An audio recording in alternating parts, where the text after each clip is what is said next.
अश्विन माह के कृष्ण पक्ष की एकादशी को इंदिरा एकादशी के नाम से जाना जाता है। ये एकादशी पितृ पक्ष के दौरान आती है, इसलिए इसका महत्व और भी बढ़ जाता है।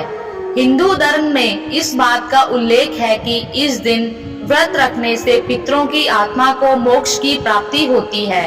इस एकादशी पर भगवान विष्णु के स्वरूप शालिग्राम की पूजा की जाती है। इस बार इंदिरा एकादशी 10 अक्टूबर मंगलवार को रखा जाएगा।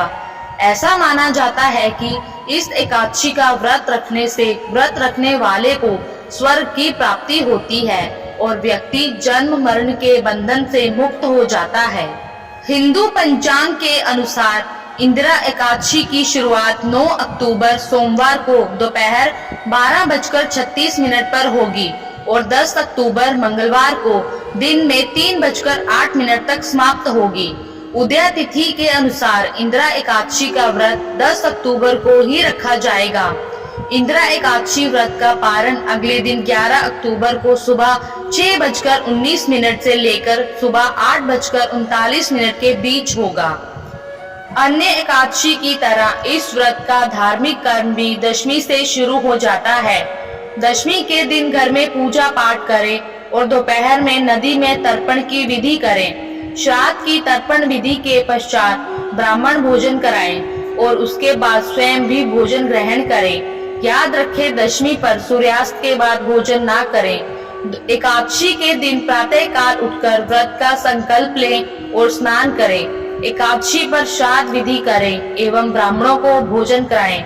इसके बाद गाय, कौवे और कुत्ते को भी भोजन दें। व्रत के अगले दिन यानी द्वादशी को पूजन के बाद ब्राह्मण को भोजन कराएं और दान दक्षिणा दें। इसके बाद परिवार सहित साथ मिलकर भोजन करें। इंदिरा एकादशी का महत्व। हिंदू धर्म में एकादशी व्रत का संबंध भगवान विष्णु से है। ऐसा माना जाता है कि इंदिरा एकादशी का व्रत रखने वाले व्यक्ति को मृत्यु के बाद वैकुंठ धाम में स्थान मिलता है। इसके साथ ही साथ पितरों को मुक्ति मिलती है। पुराणों के अनुसार एकमात्र इंदिरा एकादशी का व्रत रखने से व्यक्ति को सदियों की तपस्या, कन्यादान और अन्य पुण्यों के बराबर फल मिलता है। इसलिए इस व्रत को रखना बेहद खास माना जाता है। इस व्रत के बारे में ये भी कहा जाता है कि इस व्रत को रखने वाले व्यक्ति के पितरों को नरक लोक से मुक्ति मिलती है और वो मोक्ष प्राप्त कर हमेशा के लिए स्वर्ग लोक की तरफ चले जाते हैं। धन्यवाद।